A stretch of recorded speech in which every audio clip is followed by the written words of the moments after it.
আমার ভাই আমার বাবা প্রত্যেককে বলি, আমাকেও বলি, আপনাকেও বলি, বয়স্ক চাচা আপনাদেরকেও বলি, আপনাদেরকেও বলি, গুনাহ ছাড়েন, গুনাহ ছাড়েন, গুনাহ ছাড়েন, গুনাহ ছাড়েন, গুনাহ ছাড়েন। এই দাদা চাচা, গুনাহ আগুন, গুনাহ। চা দোকানের আড্ডা বন্ধ করেন, নাটক সিনেমা দেখা বন্ধ করেন, টেলিভিশনের নর্তকী দেখা বন্ধ করেন, কথায় কথায় গালিগালাজ করা বন্ধ করেন, সুদের টাকা বন্ধ করেন, আব্বা কিস্তি লওয়া বন্ধ করেন। এই বুড়া মিয়া জাহান্নামে যাবেন, জাহান্নামে, জাহান্নামে। কিস্তি আপনারে জাহান্নামে নেবে, সুদ আপনারে জাহান্নামে নেবে, বিড়ি আপনারে জাহান্নামে নেবে, চা দোকানের টেলিভিশনের আড্ডা, নর্তকীর নাচ দেখা আপনারে নর্তকী নাচতে নাচতে জাহান্নামে ফেলবে, জাহান্নামে। ওয়া ইন্নাল ফুজুরা ইয়াহদি ইলান নার। আল্লাহর নবী বলেন প্রতিটা পাপ তোমাদেরকে জাহান্নামের দিকে নিয়ে যাবে, আগুনের দিকে। কিসের দিকে বলেন না? কোরআন শরীফে আছে, আল্লাহ তাআলা কোরআনুল কারীমের একটা সূরার মধ্যে 11 বার একটা কথা বলছেন, ওয়াইলুন ইয়াউমাইদিল লিল মুকাদ্দিবিন। আল্লাহ বলছেন প্রত্যেক মিথ্যাবাদী, নাফরমান, পাপী, মনে রেখো সেদিন আখিরাতে মিথ্যাবাদী, পাপী, নাফরমানদের জন্য রয়েছে জাহান্নাম। এই কথাটা এক সূরাতে আল্লাহ 11 বার বলার পর কথা শেষ করছে, শেষ কথাটা আল্লাহ তাআলা বলছে ফাবিআইয়ি হাদিসিম বাদাহু ইউমিনুন। আমার বান্দা বলো তো আমি আল্লাহ এরপরে আর কেমনে বললে, কি বললে তুমি বিশ্বাস করবা? আল্লাহ নিজে বলছে ফাবিআইয়ি হাদিস, এরপরে আমি কি বলতাম, এরপরে বান্দা আমি আর কিভাবে বলতাম। আমি আল্লাহ জাহান্নামের এত বিস্তারিত বর্ণনা কোরআনে দিলাম, জান্নাতের এত বিস্তারিত বর্ণনা কোরআনে দিলাম, আখিরাতের এত বর্ণনা কোরআনে দিলাম, কিয়ামতের এত কথা কোরআনে বললাম, পূর্ববর্তী বহু জাতি ব্যক্তির ঘটনাবলী আমি কোরআনে বর্ণনা করলাম যে আমার অনুগত হলে কি হয়, আমার অবাধ্য হলে কি হয়। ফেরাউনের কথাও আমি কোরআনে উল্লেখ করছি, ইউসুফ আলাইহিস সালামের কথাও আমি কোরআনে উল্লেখ করছি। আনুগত্যের পুরস্কার কি, আমার অবাধ্যতার পরিণতি কি, সেই নূহ আলাইহিস সালামের কওম থেকে আমি আল্লাহ যুগে যুগে কত জাতি, কত ব্যক্তিকে আমার নাফরমানির কারণে ধ্বংস করে দিছি, কত জাতি, কত ব্যক্তিকে আমার আনুগত্যের কারণে সম্মানিত করেছি। এগুলো আমি কোরআনে বলেছি। আমি জাহান্নামের বিস্তারিত বর্ণনা দিয়েছি, জান্নাতের কথা আমি আল্লাহ বলেছি, আমার রসুলকে আমি কেন পাঠাইছি সেটা আমি বলছি, আমার আদেশ কি আমি বলছি, আমার নিষেধ কি আমি বলেছি, আমি তোমাকে কেন বানাইছি তাও বলছি, আমি তোমার কাছে কি চাচ্ছি তাও বলছি, আমি তোমাকে আখিরাতে কি দেব তাও বলেছি, দুনিয়া তুমি কিভাবে চলবা তার বিধিবিধানও আমি বলে দিয়েছি। তো আল্লাহ যেন বলে বান্দা আর আমি কি বলতাম, তবুও কেন জাহান্নামী হইলাম? এর জন্য কিয়ামতের দিন যেন আল্লাহ তাআলা জিজ্ঞেস করবে, বান্দা বলো বান্দা কেন জাহান্নামী হইলা, কি জিনিস ছিল না তোমার? তুমি কি শোনো নাই আমি তোমার রব আল্লাহ? তুমি কি শোনো নাই তোমার নবী মুহাম্মদুর রাসূলুল্লাহ সাল্লাল্লাহু আলাইহি ওয়াসাল্লাম? তুমি কি শোনো নাই তোমার কিতাব কোরআন? তুমি কি শোনো নাই তোমার ধর্ম ইসলাম? তাহলে তুমি একবারও ভাবলা না কেন, একবারও চিন্তা করলা না কেন? প্রিয় ভাই, প্রিয় ছেলেরা, তোমরা ছোট না, 14 বছর 16 বছর বাবা ছোট না। 16 বছরের সাহাবী যুদ্ধের সেনাপতি ছিলেন, 17 বছরের মুসলমান, সেই আরব থেকে এসে এই ভারতীয় উপমহাদেশে সর্বপ্রথম হিন্দু রাজা সিন্ধুর দাহির পরাজিত করে সর্বপ্রথম ইসলামের পতাকা রাজপ্রাসাদে, যিনি হিন্দু রাজার প্রাসাদে সর্বপ্রথম কালেমার পতাকা উড়াইছেন, তিনি 17 বছর বয়সী যুবক ছিলেন। মুহাম্মদ ইবনে কাসেম রাহমাতুল্লাহ। গোটা আফ্রিকা যিনি বিজয় করেছেন তিনি 22 বছরের যুবক ছিলেন, উকবা ইবনে নাফি রাদিয়াল্লাহু তাআলা। তোমরা ছোট না, তোমরা ভাবতেছো তোমরা এখনো বাচ্চা না, আব্বা বাচ্চা না। বাচ্চা হলে এত দুষ্টামি, এত গুনাহ। তুমি যদি ছোটই হও, 16 বছর বয়সেও ছোটই হও, এত নারী দেখো কেন বাপ? ছোট মানুষ এত উলঙ্গ ছবি দেখে, ছোট মানুষ এত নর্তকী দেখে, ছোট মানুষ এত নাচ গান দেখে। তুমি তো অসভ্য। এত কম বয়সে যে এত বেশি মোবাইলে নারী ছবি অশ্লীল দৃশ্য দেখো, তুমি তো লম্পট, চরিত্রহীন, তুমি তো অসভ্য, তুমি তো বেহায়া, নির্লজ্জ। তুমি যাকে দেখো মোবাইলে ছবি, সে তোমার মা না ফরমান? বলো একটা ছেলে, বলো তোমার মাকে দেখো। যদি মানুষের বাচ্চা হও, রক্তে যদি মানুষের রক্ত হয়, তো তুমি কল্পনা করো তো যে তোর মাকে এরকম দেখুক কেউ, তোর মাকে উলঙ্গ দেখুক কেউ, তোর বোনকে উলঙ্গ দেখুক, তোর মেয়েকে কেউ বিবস্ত্র দেখুক বেটা, তোর ফুফুকে দেখুক, তোর খালাকে দেখুক। তাহলে তুমি যাকে দেখছো সে কি কারো মা না? সে কি কারো বোন না? সে কারো মেয়ে না? সে কারো ফুফু না? সে কারো খালা না?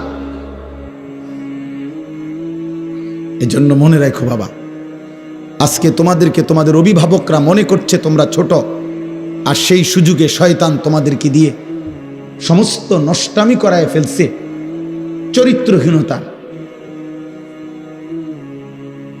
চরিত্রহীনতার জেনার, ব্যভিচার, নারী ছবি, অশ্লীলতা, বেহায়াপনা। গত 2 দিন আগেও পত্রিকা আসছে বাংলাদেশে গত 1 বছরে, গত 10 বছরের চাইতে বেশি, আমি নিজে পড়ছি রিপোর্ট, এইডস আক্রান্ত, মানে যৌন রোগে আক্রান্ত মারাত্মক যেটা মহামারী, HIV আক্রান্ত রোগীর সংখ্যা গত 10 বছরের চাইতে গত 1 বছরে বেড়ে গেছে। এবং উনি লিখছেন যে এর একটি বড় অংশ, রিপোর্টার লিখছেন, বিভিন্ন হসপিটালের জরিপ হিসাব করছেন, এই হসপিটালে চিকিৎসাধীন কয়জন, এর মধ্যে উনি লিখছেন বড় অংশ কিশোর, যুবক না, কিশোর। কিশোর মানে সর্বোচ্চ 13, 14, 15 বছরের ছেলেদেরকে বলে, যারা এই পরিমাণ অসভ্যতা করছে যে পচে গেছে এখন মহামারীতে, এইডসে আক্রান্ত। এই জন্য দোস্ত, একদিন ঘুম ভাঙবে, একদিন তুমি জাগবে। পৃথিবী তোমার অপেক্ষায় বসে থাকবে না। তোমার দাদা তোমার সাথে মরবে না, তোমার আগে মরে যাবে। তোমার আব্বা তোমার সাথে মরবে না। ওই যে দেখেন, ওই বেয়াদব দেখেন, ওই 2 বেয়াদব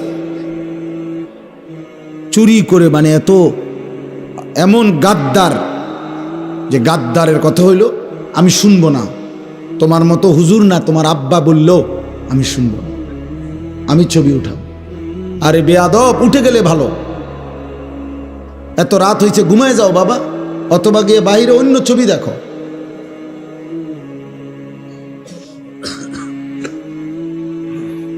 এই জন্য বললাম বাবা, এটা বুঝতে শেখো বাপ, আগামীর হায়াত অনিরাপদ হয়ে যাবে।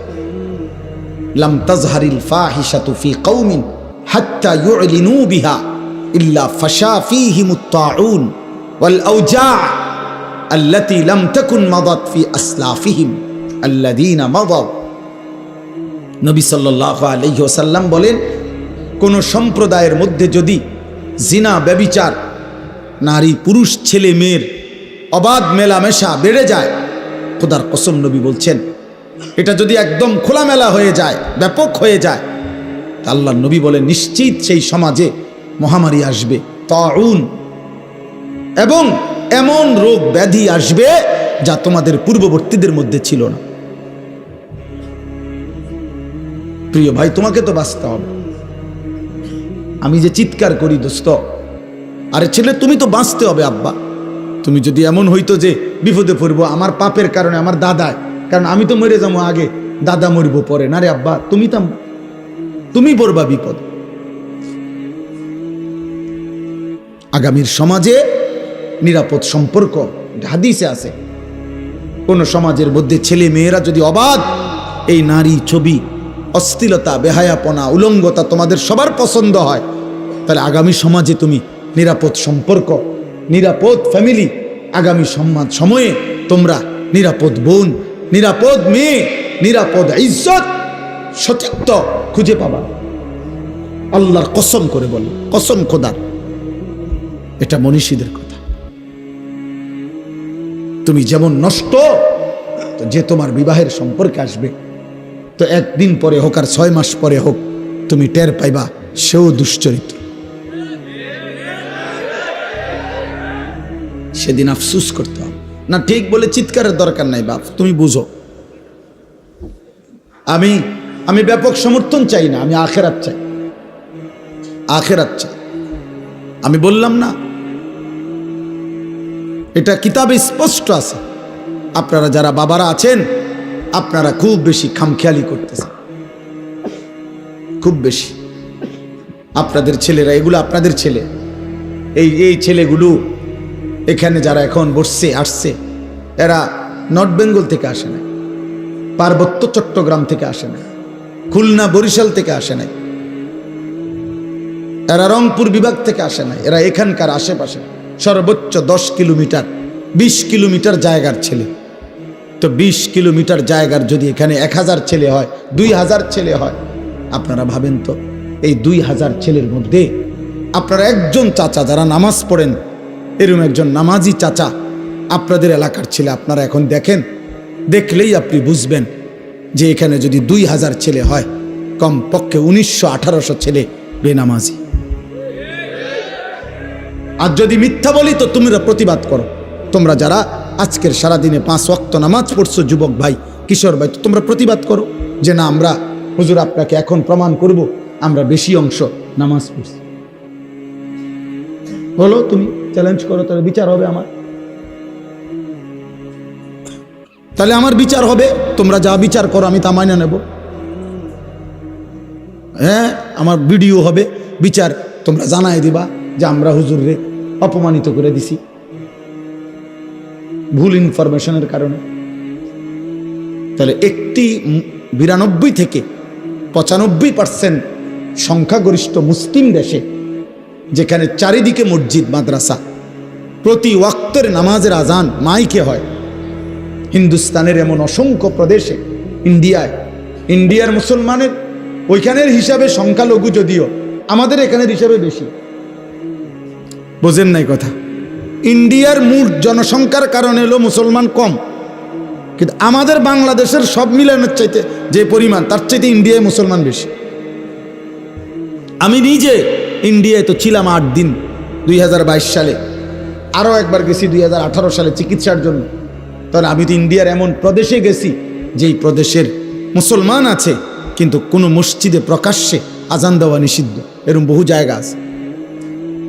কোথাও কোথাও আবার অনুমতি আছে অল্প কিছু জায়গায়। তাইলে বলার উদ্দেশ্য হলো ভাইয়া, যেখানে চারিদিকে মসজিদের মিনারায় আজান হয়, প্রতি ওয়াক্ত নামাজ যদি আমরা কল্পনা করি, কমপক্ষে আমাদের এক একজন ব্যক্তি যেখানেই থাকি আশেপাশের, না হয়তো খেয়াল করলে 10টা মসজিদের আজান এতটা কাছাকাছি যে শুনবার কথা, তাহলে প্রতি মসজিদে যদি 4টা করে মাইকের হরন থাকে, তাহলে 10টা মসজিদে 40টা হরন একসাথে আজান দিছে। তুই নাফরমানের কলিজার মধ্যে, তুই এত বড় নিকৃষ্ট পাষাণ বেয়াদব, এত বড় বেয়াদব, তুই বেয়াদবের কলিজার ভিতরে এতগুলো হরনের মাইকের আজান, 100টা কলিজাটা কিন্তু নাড়াইতে পারে না। কত বড় নিকৃষ্ট বেয়াদব! বেনামাজির চাইতে বেয়াদব পৃথিবীতে কেউ না। কত বড় নিকৃষ্ট! হায়, তোর মা তোকে শেখায় নাই কোনোদিন? আহা, নাফরমান ছেলে, তোমার মা কোনোদিন বলে নাই তুমি মুসলমান? তোমার বাবা কোনোদিন বলে নাই? তোমার ছোটবেলার মক্তবের হুজুর তোমারে কোনোদিন বলে নাই যে মুসলমানের উপরে 5 ওয়াক্ত নামাজ ফরজ? তো 16 বছর বয়সে এভাবে ভুলে গেলা, 18 বছর বয়সে এভাবে ভুলে গেলা। তো মাত্র এত কম বয়সে যদি আল্লাহকে এভাবে ভুলে যাও, 24 ঘন্টার মধ্যে একটা সেজদাও দিলা না যেই নাফরমান ছিল, তো আল্লাহকে যদি এভাবে বিদায় দাও, আরে নাফরমান, আগামী 60 বছর তোর যদি হায়াত হয় আর এভাবে বেনামাজি জিন্দিগি চলে, তো আগামীতে তুই দাজ্জাল হবি, দাজ্জাল। তুই তো হবি দাজ্জাল।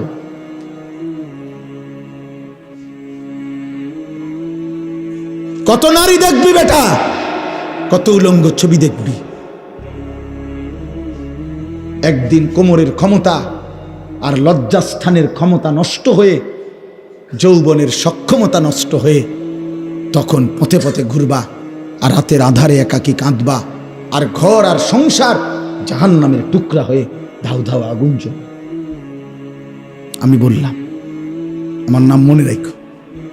আলহামদুলিল্লাহ, আমি এই বিষয়ে কিশোর যুবকদের যাবতীয় বিষয় নিয়ে আমার জিন্দিগির 24 ঘন্টার মেইন সাধনা, আমি এই নিয়েই পড়ি সারাদিন, সারা পৃথিবীর খোঁজ খবর, রিপোর্ট, এগুলা জানতে চেষ্টা করি।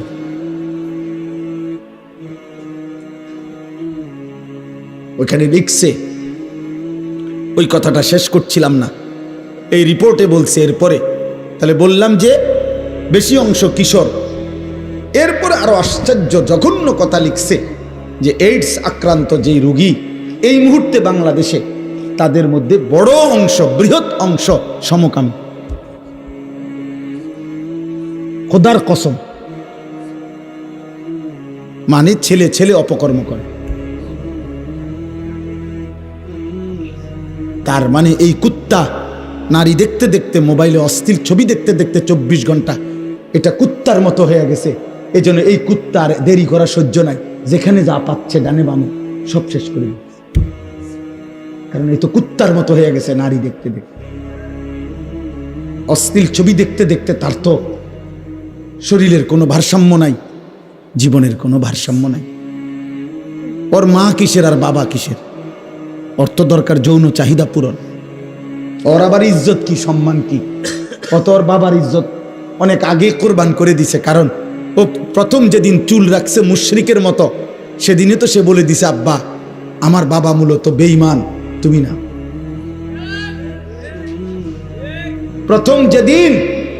প্রথম যেদিন 5 ওয়াক্ত নামাজ একদিন পুরা ছেড়ে দিছে, সেদিনে চাই না ফরমান তার মাকে বলে দিছে, মা আমি মুসলমানের সন্তান না, মা আমি তোমাকে ত্যাগ করলাম। না তো মুসলমানের বাচ্চা কেমনে বেনামাজি হয়? মুসলমানের রক্তে কেমনে এক বেলা নামাজ না পড়ে একটা সেজদাও দিবে না? এত বড় জানোয়ার মুসলমানের ঘরে নলে ঘুমায় কেমনে? বলো মিয়া,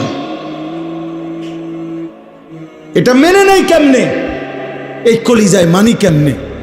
যদি কোনো দুনিয়ার মানুষ যদি বলে, বেটা আজকের 24টা ঘন্টা তোদের ভাত মাছ, তোদের ঘর সংসারের জন্য আমি সারাটা সময় শেষ করলাম, আর বিনিময়ে তুই আমার প্রতি একটা কৃতজ্ঞতা, একটা থ্যাংক ইউ দিলি না, তুই মানুষের বাচ্চা নি রে। দুনিয়ার মানুষ বলবে না এরকম? আমি যদি ওনার জন্য আজকের 24টা ঘন্টা আমি ওনার লেগে মনে করেন পরিশ্রম করলাম, বিনিময়ে ওনার মুখে আমি হাসি ফুটাই দিলাম, আর এই নাফরমান লোকটা যদি আমার উপকার থেকে উপকৃত হয়ে আরেক দিকে ফিরে জায়গা, আমার কলজাটার মধ্যে মানব নি এটা, যে কিরে তুই মানুষের বাচ্চা নি, তুই লাগে আমি 24টা ঘন্টা এত কষ্ট করলাম, তুই কি তারে করলি? তুই তো আমার একটা হাসি মুখে বিদায়ও দিলি না, ভদ্রতাও দেখাইলি না। তো মহান আল্লাহ পাক 24 ঘন্টা পরে যেন বলে, এই নাফরমান বান্দা, আজকের এই 24টা ঘন্টায় এত বড় আসমান জমিন, চন্দ্র সূর্য, আলো বাতাস, রোদ বৃষ্টি, খাদ্য খাবার, চোখ নাক কান নিঃশ্বাস, হৃদয়ের স্পন্দন আমি দিয়ে তোকে আমি এত 24টা ঘন্টা লালন পালন করলাম, তোরে আমি আদর করলাম, আমি রব, আমি মালিক, তুই আমারে একটা সেজদা দিলি না? তুই মানুষের বাচ্চা। এই জন্য যদি মুসলমান মায়ের ঘরে জন্ম নাও, তো এখন আর রাতে গিয়ে ঘুমায়ও না, আজকের রাতে সেজদা দাও। যদি মায়ের পবিত্র রক্ত, পবিত্র দুধ পান করে থাকো। বুঝছো মিয়া? জীবন জানোয়ারেরও পার হয়, রাত কুত্তারও ভোর হয়, রাত শুকরেরও ভোর হয়, দিন কুত্তারও সন্ধ্যা হয়, সারা দিনের খাবারের চাহিদা জানোয়ারেরও পূরণ হয়,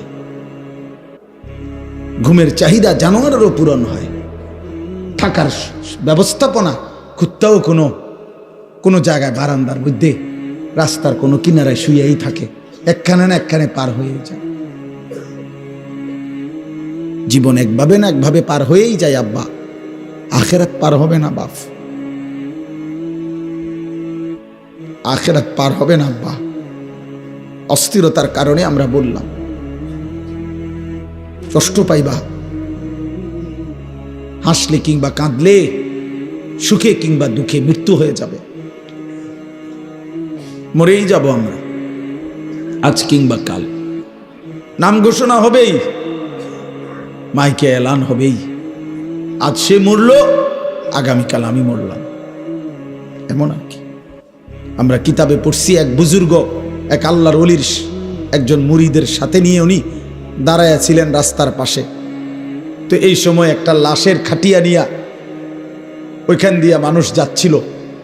তো ওনার মুরিদ ওনার পিসা হুজুরের সামনে বলতেছিল, ওই আল্লাহওয়ালার সামনে, যে ইন্না লিল্লাহি ওয়া ইন্না ইলাইহি রাজিউন। আহারে কার জানি লাশ, আহারে কার জানি জানাজা, সে বলছিল আর কি।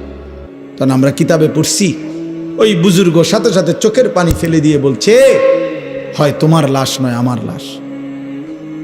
মানে এটা ভাবো, আজ হয়তো তার লাশ, আগামী দিন আমার লাশ, তারপর দিন তোমার লাশ। সিরিয়াল আসবে, নাম ঘোষণা হবেই, আজ না হয় কাল। প্রতিদিন প্রিয় ভাই, প্রিয় ছেলে, প্রিয় বাবা, প্রতিদিন তোমার বয়সী যুবক মৃত্যুবরণ করে। প্রতিদিন রোড অ্যাক্সিডেন্টে কিশোর যুবক মারা যায়। প্রতিদিন মোটর সাইকেল অ্যাক্সিডেন্টে কিশোর যুবকের পাও ভেঙে যায়। প্রতিদিন কবরে নওজোয়ান দাফন হয়, মাটিতে দাফন হয়, দাফন হয়। এজন্য মৃত্যু নিশ্চিত। ওয়াজাআত সাকরাতুল মাউত বিল হক। আল্লাহ বলে, বান্দা মনে রেখো, সত্য সত্য মৃত্যুর যন্ত্রণা আসবে। ফালাউলা ইযা বালাগাতিল হুলকুম ওয়া আনতুম হিনাইযিন তানদুরুন ওয়া নাহনু আকরাবু ইলাইহি মিনকুম ওয়ালাকিন লা তুবসিরুন। আল্লাহ বলে, বান্দা মালাকুল মউত আজরাইল যখন রূহটা টান দিবে আর কণ্ঠনালীর কাছে যখন এসে আটকায় যাবে, তখন ছটফট করবে, আর তোমাদের আত্মীয় স্বজন চারিদিকে অবাক নয়নে তাকিয়ে থাকবে। আমি আল্লাহ তখন সেখানেই থাকব। যদি কারো ক্ষমতা থাকে তো তোমাদের ওই মুমূর্ষ মৃত্যু পথযাত্রী ব্যক্তিকে তোমরা নিয়ে নাও, আমি আল্লাহ তাকে এখন মৃত্যু দেব, তোমরা পারলে রেখে দাও। আল্লাহ চ্যালেঞ্জ করছে, ফালাউলা ইন কুনতুম গায়রা মাদিনিন। আল্লাহ বলেন, যদি বলো আখিরাত হবে না, যদি মনে করে থাকো না ফরমান পরকাল বলতে কিছু নাই, তারজিউনাহা ইন কুনতুম সাদিকিন, তাহলে তোমাদের স্বজনকে ফিরিয়ে রাখো। তোর আব্বারে রেখে দে, ওই যে তোর বাপ মরে যাচ্ছে, আল্লাহ বলেন আমি তাকে এখন কবরের দিকে নেব, তুই তাকে দুনিয়ায় রেখে দে। আমি এখন তাকে মৃত্যু দেব, তুমি পারলে বান্দা তাকে রেখে দাও। পারবা তো বাপ? কথা বলে না। হাত্তা ইদা জাআ আহাদাহুমুল মাউতু ক্বালা রাব্বিরজিউন। আল্লাহ বলে, যখন নাফরমানের মৃত্যুর সময় হয়, আজরাইল যখন এসে সামনে দাঁড়ায়, তখন নাফরমান চিৎকার দিয়ে বলে, আল্লাহ একটা বারের জন্য আমারে দুনিয়ায় থাকতে দেন, আর কিছুদিন থাকতে দেন, লাআল্লি আমালু সালিহান ফীমা তারাকতু। যে আমলগুলো আল্লাহ ইতিপূর্বে করি নাই, সবগুলো নেক আমল এবার যদি থাকতে পারি করব। কাল্লা, আল্লাহ বলবেন না, কখনোই না। আল্লাহ আমাদেরকে বুঝ দান করেন। আমার ভাই, আমার বাবা, প্রত্যেককে বলি, আমাকেও বলি, আপনাকেও বলি, বয়স্ক চাচা আপনাদেরকেও বলি, আপনাদেরকেও বলি, গুনাহ ছাড়েন, গুনাহ ছাড়েন, গুনাহ ছাড়েন, গুনাহ ছাড়েন, গুনাহ ছাড়েন। এই দাদা চাচা, গুনাহ আগুন, গুনাহ। চা দোকানের আড্ডা বন্ধ করেন, নাটক সিনেমা দেখা বন্ধ করেন, টেলিভিশনের নর্তকী দেখা বন্ধ করেন, কথায় কথায় গালিগালাজ করা বন্ধ করেন, সুদের টাকা বন্ধ করেন, আব্বা কিস্তি লওয়া বন্ধ করেন। এই বুড়া মিয়া জাহান্নামে যাবেন, জাহান্নামে, জাহান্নামে। কিস্তি আপনারে জাহান্নামে নেবে, সুদ আপনারে জাহান্নামে নেবে, বিড়ি আপনারে জাহান্নামে নেবে, চা দোকানের টেলিভিশনের আড্ডা, নর্তকীর নাচ দেখা আপনারে নর্তকী নাচতে নাচতে জাহান্নামে ফেলবে, জাহান্নামে। ওয়া ইন্নাল ফুজুরা ইয়াহদি ইলান নার। আল্লাহর নবী বলেন প্রতিটা পাপ তোমাদেরকে জাহান্নামের দিকে নিয়ে যাবে, আগুনের দিকে। কিসের দিকে বলেন না? চলেন এবার তরজমা শোনেন, তাইলে কথা শেষ। আলহামদুলিল্লাহ। আল্লাহ তাআলা বলেন, وقالوا أإذا ضللنا في الأرض أإنا لفي خلق جديد। এই আর 10টা মিনিট, এর ভিতরেই মুনাজাত করে দেব ইনশাআল্লাহ। আল্লাহ তাআলা বলেন, মক্কার কাফেররা, কুরাইশরা নবীজি যখন কালেমার দাওয়াত দিচ্ছিলেন তখন প্রতি মুহূর্তে নবীজি আখিরাতের কথা বলতেন। এটা বলতেন, আমাদের প্রত্যেকের মৃত্যুর পরে আল্লাহ আমাদেরকে কবর থেকে একদিন নির্দিষ্ট সময়ে হাসরের ময়দানে উঠাবেন।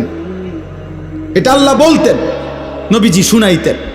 তো মক্কার কাফেররা, কুরাইশরা, তো মক্কার কাফের কুরাইশরা বলতো, মুহাম্মদ যত কিছুই বলো, আমরা যখন মাটির সাথে মিশে যাব, কবরের অন্ধকারে হারিয়ে যাব, আমরা একদিন তো আমাদেরকে পুনরায় নতুন করে সৃষ্টি করে হাসরের ময়দানে উঠাবে। এটা কিভাবে সম্ভব? কিভাবে সম্ভব? অর্থাৎ একটা জিনিস চিন্তা করে দেখেন, একজন ব্যক্তি কবরে, মনে করেন এখানে 500 বছর আগে কবর ছিল, তো 500 বছর পরে মাটি পাবে কই, লাশ পাবে কই, হাড্ডি পাবে কই, চামড়া পাবে কই? হতে পারে ওই জায়গায় এখন খাল হয়ে গেছে, নদী হয়ে গেছে, হতে পারে না এমন? তো আল্লাহর কাছে আল্লাহ বলতেছে, এই কাফের বেঈমানরা এই যুক্তি দেখাইতো, এই কথা বলতো আর কি, যে মুহাম্মদ কিভাবে সম্ভব, পাইবে কোথায় আমাদের হাড্ডি গোস্ত? আল্লাহ বলেন, হায় বন্ধু, আমি আল্লাহর ক্ষমতার ব্যাপারে এরা সন্দেহ পোষণ করছে, অথচ আমি জীবন দিলাম, আমি মৃত্যু দিলাম, তাহলে যিনি জন্ম দিলাম, সৃষ্টি করলাম, যেই আমি আল্লাহ আবার মৃত্যু দিলাম, তো সেই আমি আল্লাহ পুনরায় সৃষ্টি করতে পারবো না কেন? এটা তো একটা সহজ কথা। সৃষ্টি করলেন কে? আল্লাহ। মৃত্যু দিলেন কে? আল্লাহ। তাহলে এই দুইটা যিনি পারলেন, তো 3 নম্বর আখিরাত উনি পারবেন না কেন? আল্লাহ তাআলা বলেন, বাল হুম বিলিকাই রাব্বিহিম কাফিরুন। হে বন্ধু, মনে রাখবেন, সমস্ত কাফের মুশরিকদের বক্তব্যের মূল কাহিনী হলো, মূল ঘটনা হলো, তারা আখিরাত বোঝে না, এটা না, আখিরাত বুঝে, বরং ওরা এটা বুঝে যে আখিরাত মেনে নিলে গুনাহ ছেড়ে দিতে হবে, আখিরাত মেনে নিলে আল্লাহর ইবাদত করতে হবে, আখিরাত মেনে নিলে আল্লাহর মুখোমুখি হইতে হবে, আখিরাত মেনে নিলে ফুলসিরাত পার হইতে হবে, আখিরাত মেনে নিলে আমলনামা হাতে নিতে হবে, আখিরাত মেনে নিলে নিজেদের জিন্দিগির অসভ্যতা ছেড়ে দিতে হবে। এই জন্য এগুলো চায় না, পছন্দ করে না, মানে আমার গোলামি করবে না, আমার নাফরমানি ছাড়বে না, এই জন্য বলে আল্লাহ আখিরাত করতে পারবে না। আসল কথা হইল, হেরাও বোঝে পারবে, কিন্তু এই বাস্তবতা ইচ্ছা করে বুঝেও না বুঝার ভান করে অস্বীকার করে। নাউজুবিল্লাহ।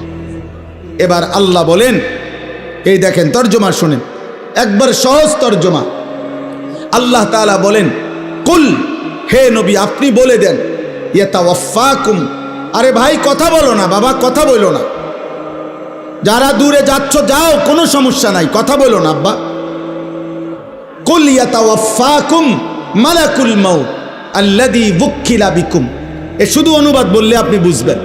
আল্লাহ বলেন, হে নবী আপনি বলে দেন, তোমাদের প্রত্যেককে আমি আল্লাহর পক্ষ থেকে নির্ধারিত ফেরেশতা মালাকুল মউত আজরাইল তোমাদের মৃত্যু ঘটাবেন, জান কবজ করবেন, মানো কিংবা না মানো, ঘুমে থাকো সজাগ থাকো, হাসো কিংবা কাঁদো, রাতে কিংবা দিনে, একাকী কিংবা প্রকাশ্যে, সুখে কিংবা দুঃখে, রাজপ্রাসাদে কিংবা কুড়ে ঘরে, আমি আল্লাহর হুকুমে আজরাইল তোমাকে মৃত্যু ঘটাবেই ঘটাবে, জান কবজ করবেই করবে কিনা বলেন?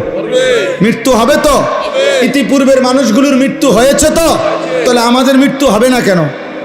আমার দাদা মরলো কেন, আমি মরবো না কেন? আমার বাপ মরলো কেন, আমি মরবো না কেন? তার মানে পূর্বসূরীরা মারা গেছেন, আমরাও মৃত্যুবরণ করব। সুম্মা ইলা রব্বিকুম তুরজাউন, আল্লাহ বলেন অতঃপর তোমাদের সকলকে আমি আল্লাহর সামনে কিয়ামতের দিন একত্র করা হবে। তাইলে এই দুইটা কথা, এটাই মূল কথা। আল্লাহ বলে, বান্দা আজ যেমন চোখে দেখছ মৃত্যু হবে, এটা যেমন চোখে দেখার কারণে মেনে নিচ্ছ, অচিরেই এটাও শুনো আখিরাত হবে, সেটাও চোখে দেখবা, সেদিনও তুমি মানতে চাইবা, আবার আসতে চাইবা, কিন্তু আমি আল্লাহ ফেরত দেব না।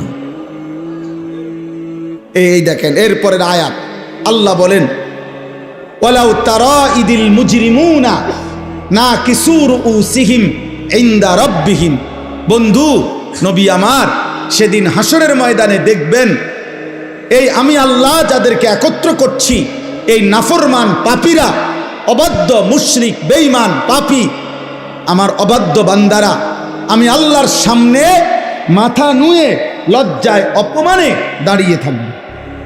এক, দাঁড়িয়ে কি করবে?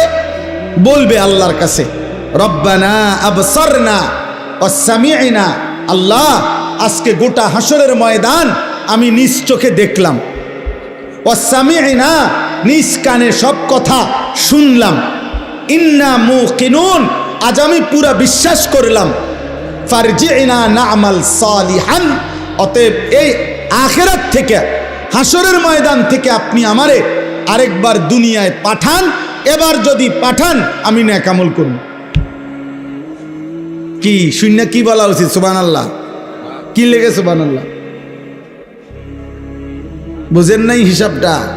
উনি এখন নেক আমল করার সুযোগ চাচ্ছে কখন? আখিরাতে গিয়া। বলতেছে আজ, ওই যে আমি বললাম আজ আমরা মৃত্যু দেখি, এজন্য মৃত্যুর ব্যাপারে ইয়াকিন আমাদের, সেদিন আখিরাতও আমরা দেখব, হাসরের ময়দানও আমরা দেখব, হাসরের মাঠও আমরা দেখব। আর নাফরমান পাপী আল্লাহর সামনে মাথা নুয়ে বলবে, আল্লাহ সব দেখলাম, সব শুনলাম, মানলাম, আমারে আরেকবার দুনিয়ায় পাঠান, আমি এবার গেলে নেক আমল করব। খোদার কসম, আল্লাহ বলবেন, ওয়ালাউ শি'না লা আতাইনা কুল্লা নাফসিন হুদাহা, এই নাফরমান বান্দা, আমি তো ইচ্ছে করলে দুনিয়ায় থাকতেই তোকে বাধ্য করে আমার বন্দিগি করাইতে পারতাম। পারতো? আমাদের এই সবগুলো লোককে নামাজ পড়াইতে, সেজদা দেওয়াইতে আল্লাহ সম্ভব? আল্লাহর পক্ষে আল্লাহ পারবেন? কথা বলেন না।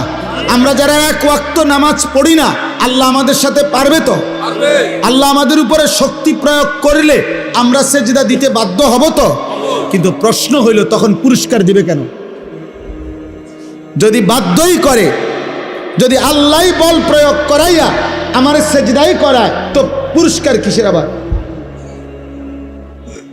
এইটা হলো মূল। আমি যদি এখন এই লাইটটাকে বলি, হে লাইট, এ আজকের মাহফিলে তুমি 6 ঘন্টা ধরে নীরবে সুন্দরভাবে জ্বলে থাকার কারণে তোমাকে 100 টাকা গিফট করলাম, তো লাইট কি বলবে? জি না, এনে আমার কৃতিত্ব কি?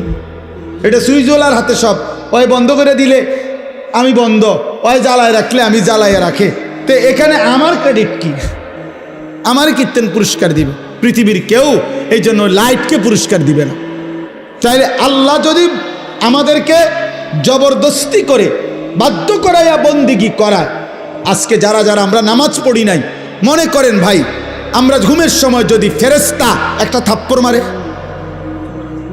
একটা চটকনা থানা চটকনা মারে যে ওঠ একটা সেজদা দে, এক থাপ্পড়ে তো তার 14 গোষ্ঠী আর কোনোদিন নামাজ ছাড়বেন। ফেরেশতার শক্তি তো অসম্ভব। এই জন্য বললাম, তা আল্লাহ বলেন আমি চাইলে তো পারতাম বান্দা, জোর করে তো তোমারে বন্দিগি করাইতে পারতাম, কিন্তু তখন আমি পুরস্কার দেব কেন? তখন আমি পুরস্কার দেব কেন? এই জন্য আল্লাহ বলেন আমি তো সেদিন দুনিয়ায় কোরআনের মাধ্যমে, নবী রাসূলের মাধ্যমে, আমার ওয়াহির মাধ্যমে, কত লক্ষ উলামায়ে কেরামের মাধ্যমে, কত ওয়াজ, কত মাহফিল, কত জুমার বয়ান, কত চোখের পানির বিনিময়ে আমি তোমার কাছে কথা পৌঁছাইছিলাম যে বান্দা আমারে না দেখে, আখিরাত না দেখে তুমি আজকে দুনিয়ায় আমার গোলামি করো, বন্দিগি করো। আজকে আখিরাতে আমি ইচ্ছে করেছিলাম, চেয়েছিলাম তুমি দুনিয়ায় আমারে সেজদা করবা, আজ আমি আখিরাতে নিজ হাতে তোমার হাতে পুরস্কার তুলে দেব। কিন্তু তুমি আমার কথার কদর করলা না, তুমি আমার কথা পাত্তা দিলা না। ওয়ালাকিন হাক্কাল কাউলু মিন্নি লাআমলা আন্না জাহান্নামা মিনাল জিন্নাতি ওয়ান নাসি আজমাইন। অতএব হে নাফরমান, আজ আমার চূড়ান্ত ফয়সালা, আমি আল্লাহ তোমার মতো নিকৃষ্ট নাফরমান বেঈমান মানুষ এবং জিন দিয়ে আমার জাহান্নাম পূর্ণ করব, পূর্ণ করব। আজ আমি মাফ করব না, বিচার করব। সেদিন আমি দুনিয়ায় মাফ করতে চেয়েছিলাম, আল্লাহ এখন আমাদেরকে মাফ করবে এ কথা বলছি কিনা? কথা বলেন না কেন?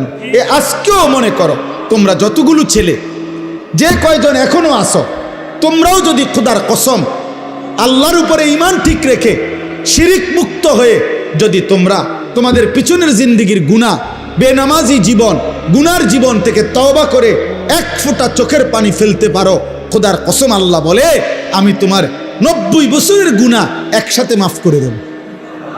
আসমান পরিমাণ গুনাহ মাফ করে দেব, পাহাড় পরিমাণ গুনাহ মাফ করে দেব, সমুদ্রের ফেনা পরিমাণ গুনাহ মাফ করে দেব। তো আল্লাহ তো এখন মাফ করতে রাজি কিনা? বলে না? আমরা আপনাদেরকে বলছি কিনা? কোরআন বলছে কিনা?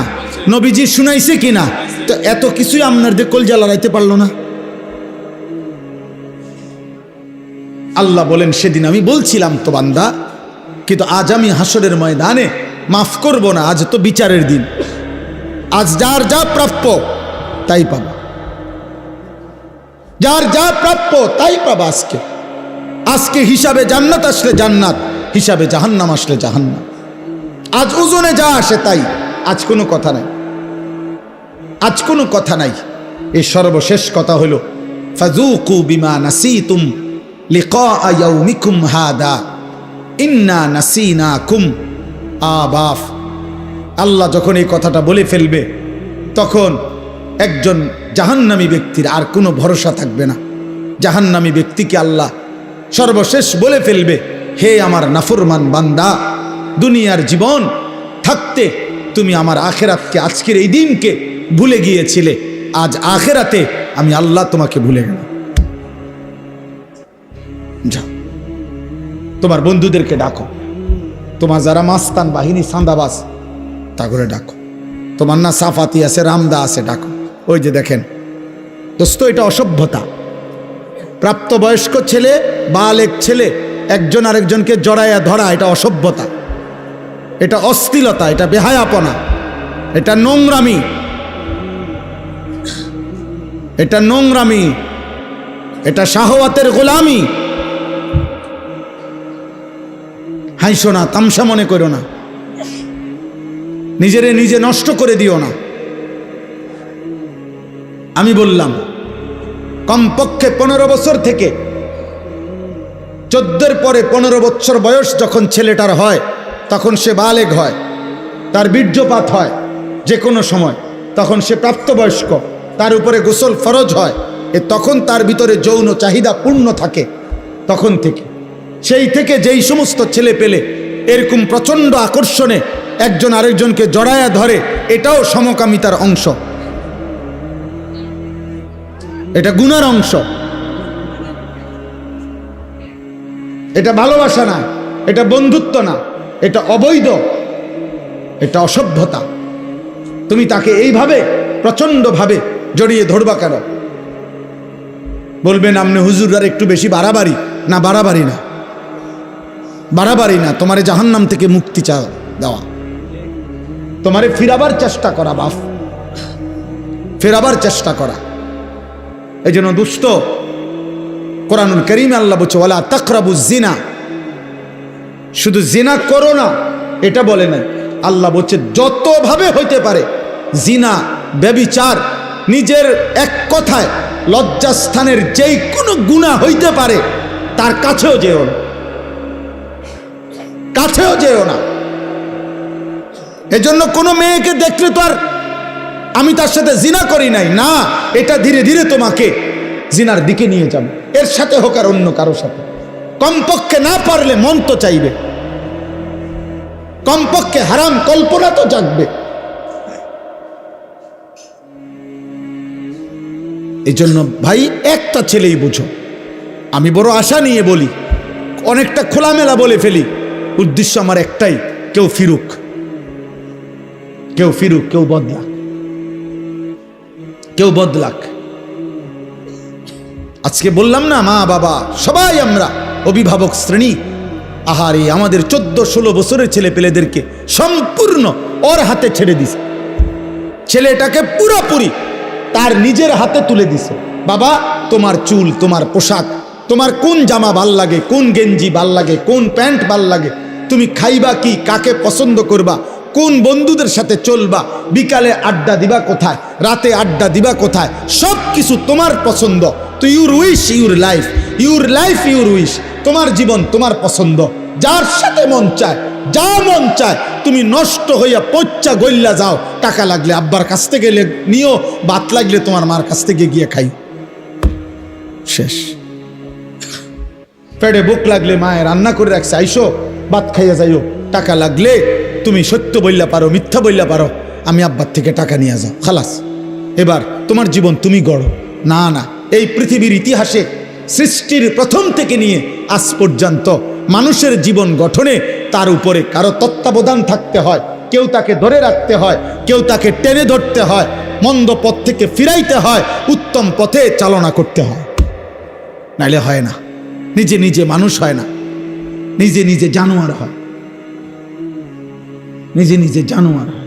এই জন্য গাভীর বাচ্চা, গাভী বাছুর, আপনার 2 বাজারে গাভীর বাছুর হওয়ার 1 মাস পরেই 2 মাস পরে গাভী বেচালা, কোনো অসুবিধা নাই। বাছুর এটা এমনি আমনের দৌড়ায় মরে 1 মাস খাইয়া এটা বাচ্চা যাবে, কারণ এর কোনো তরবিয়তের কিছু নাই, এর কোনো আখলাক গঠন, চরিত্র গঠন, জীবন গঠনের কোনো বিষয় নাই। কিন্তু মানুষের বাচ্চা আর গাভীর বাচ্চা এক না। মানুষের বাচ্চা কারো তত্ত্বাবধানে থাকতে হয়, বাবা খেয়াল রাখতে হয়, মা খেয়াল রাখতে হয়, অভিভাবক খেয়াল রাখতে হয়। আমি ঘরের বারান্দায় বসছি, আমার মা আমার ডাক দিয়ে ভিতরে নিয়ে আসছে, আব্বা ভিতরে আইয়া বইও। আমি বলছি মা কি হইছে? মা বলছে ফুত, ওই বাসার কাজের মেয়ে তোর দিকে তাকায় ছিল, মা দেখছি, এই জন্য তোরে ডাইকা নিয়ে আসছে। আমার পুরা জীবনে আমি একটা টুপি, লাল 4টা ফুলওয়ালা, একবার একটা টুপি পরছিলাম, আমার আব্বা আমার টুপি খোলায় ফেলছে। বলছে না আব্বা ঠিক আছে, আমি জীবনে কোনোদিন বাবা সাদা টুপি ছাড়া অন্য টুপি পরি নাই, তুইও পরিস না আব্বা, না জায়েজ না।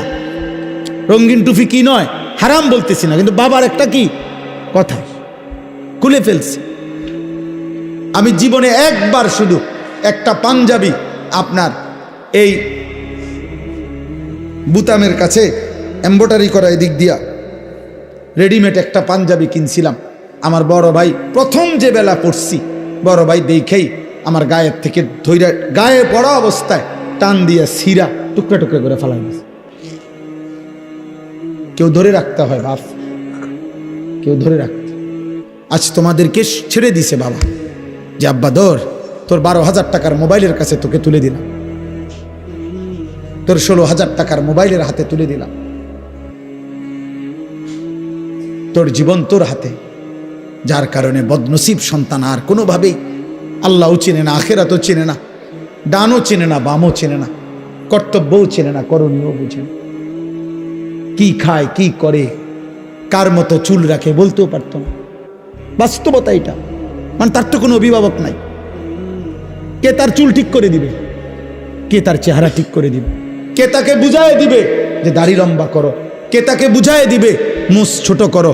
কে তাকে বুঝায় দিবে টয়লেট পেপার ব্যবহার করো? আমি তো আলহামদুলিল্লাহ আমার 9 বছরের বাচ্চাকেও এখনো বলি, আব্বু টয়লেট পেপার নিছো কিনা?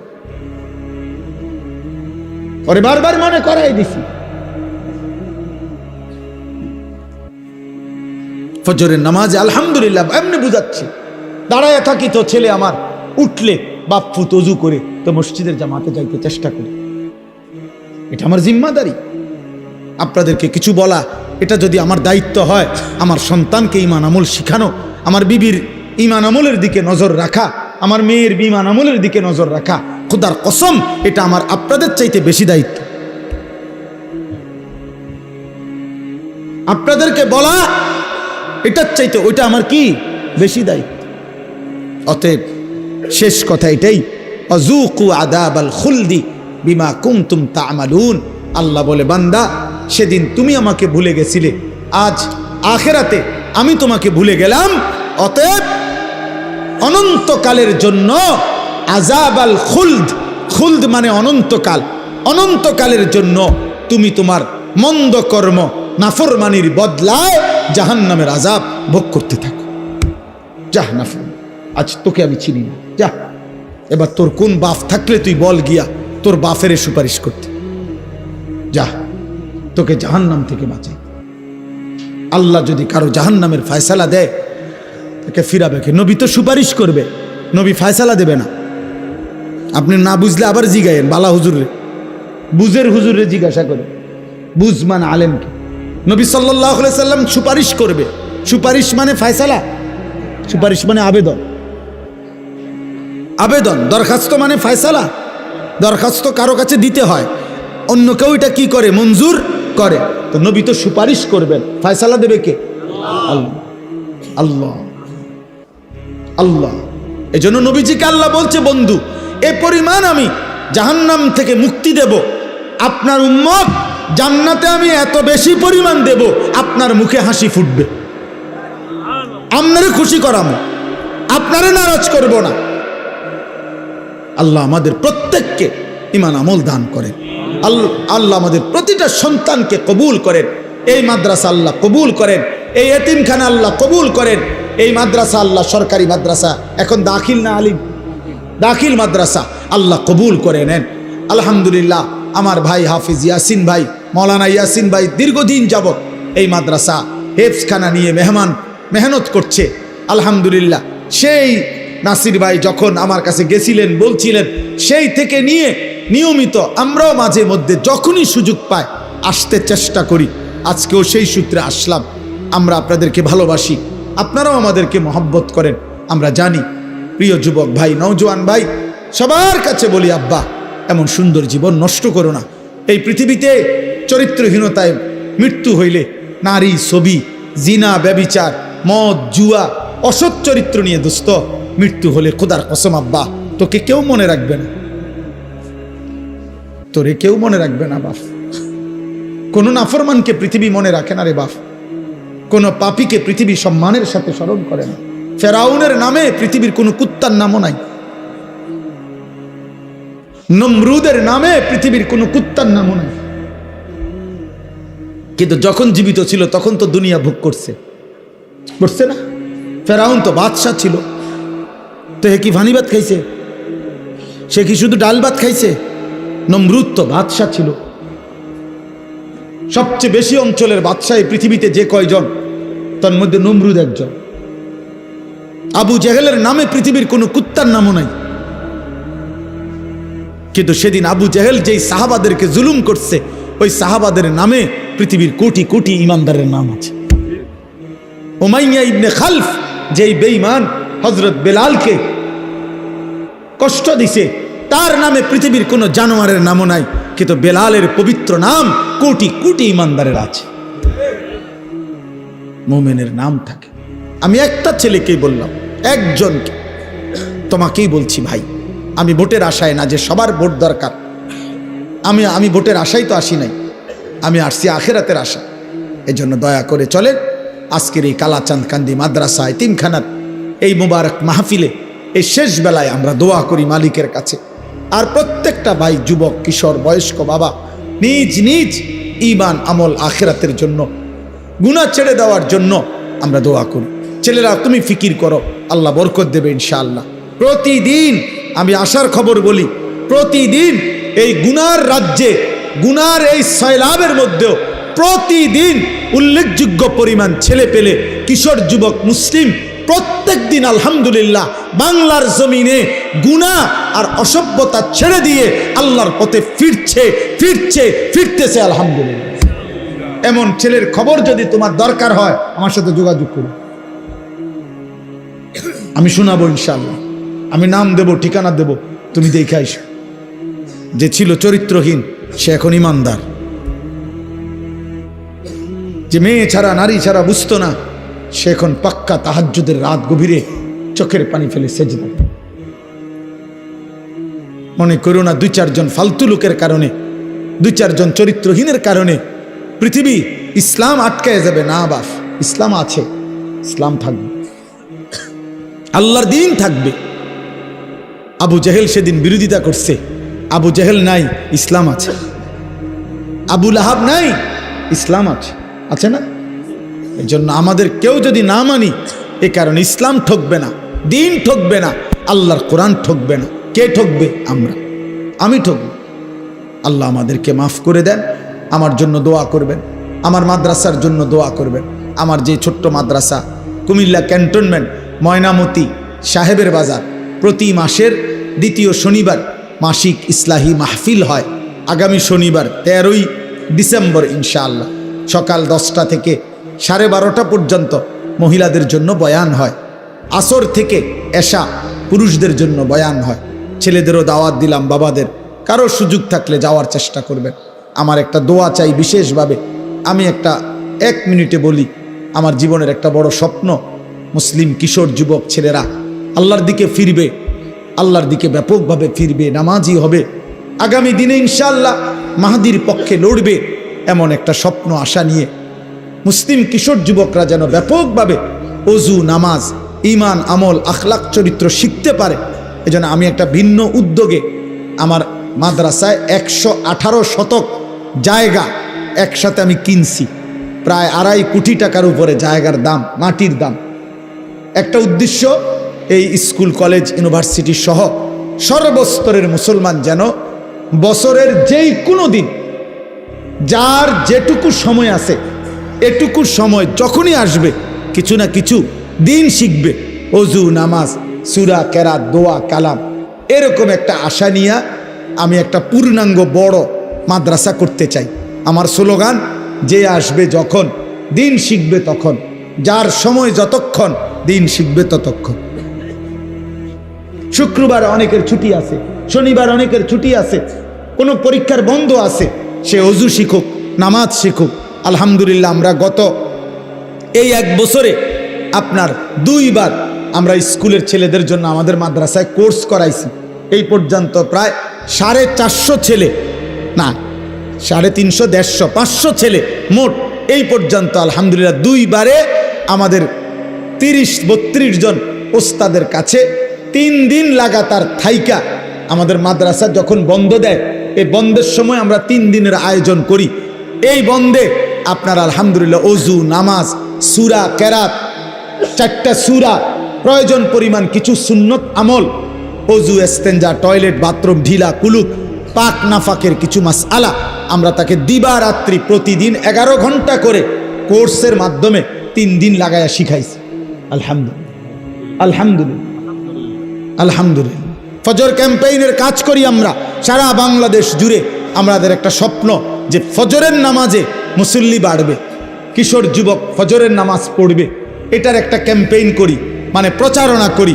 আলহামদুলিল্লাহ, যে একটা যুবক সিদ্ধান্ত নিবে যে সে নিজে ফজর পড়বে, আরও সাথীদেরকে, একজনকে সে ফজরের নামাজের জন্য ডাকবে। আমার একটা উদ্দেশ্য হলো এই যে আমি এটা দেখলাম, কি নাম, সমাজের জাগ্রত নাগরিক স্বজন, এ যারাই আয়োজন করেছেন, এটা আপনাদের কাছে আমার অনুরোধ, মানুষের কল্যাণ করতে হয় 2 ভাবে। এক হলো আর্থিক সেবামূলক কল্যাণ, আরেকটা হলো জীবন পরিবর্তন আখেরাতমূলক কল্যাণ। একটি মুসলিম সংগঠন যেই হোক যেখানে হোক, তাদের প্রথম দায়িত্ব হলো মুসলমানদের ঈমান আমল আখেরাতমুখী জীবন গঠনের কোনো না কোনো চেষ্টা করা। আর দ্বিতীয় দায়িত্ব হলো তাদেরকে সেবামূলক অসহায়, গরিব, এতিম, দুস্থ, বিপদগ্রস্ত, বন্যার্থ যেই কোনো ক্ষেত্রে তাদের পাশে দাঁড়ানো, আর্থিক সহযোগিতা করা, এটা একটা দায়িত্ব। আর জীবন পরিবর্তন একটা দায়িত্ব। এই জন্য এই ফজর ক্যাম্পেইনের কাজ আপনারা করতে পারেন। আলহামদুলিল্লাহ, যে একটা যুবক একজন যুবককে ডাকবে, তুমিও পড়বা, তুমি তোমার একজন বন্ধুকে ফজরের নামাজের জন্য উঠাইবা। এই তোমরা দুইজন হইলে তোমরা দুইজন আবার দুইজনকে বললে 4 জন হবে, 4 জন বললে 8 জন হবে, 8 জন বললে 16 জন হবে। এটা কোনো দল না, আগামী নির্বাচনে প্রার্থী হমু এমন কিছু না, শুধু আখেরাতের জন্য, নামাজের জন্য। এটা আমি অনুরোধ করলাম। আমার অনুরোধ, আমরা প্রত্যেকে আখেরাতমুখী ভালো কাজের সাথে অংশগ্রহণ করব ইনশাআল্লাহ। আমার ওই মাদ্রাসার এই বিশাল জায়গা, আলহামদুলিল্লাহ, এটার জন্য দোয়া করবেন। আর্থিকভাবে যদি কারো সুযোগ হয় সহযোগিতাও করবেন। এই 2.5 কোটি টাকার জায়গা, অনেক আল্লাহর বান্দা সারা বাংলাদেশ থেকে যে যেমনে যেটুকু দিচ্ছে, আমরা সুদ করতেছি, প্রায় 1.5 কোটি টাকা সুদ হয়েছে, আরও বাকি আছে অনেক টাকা।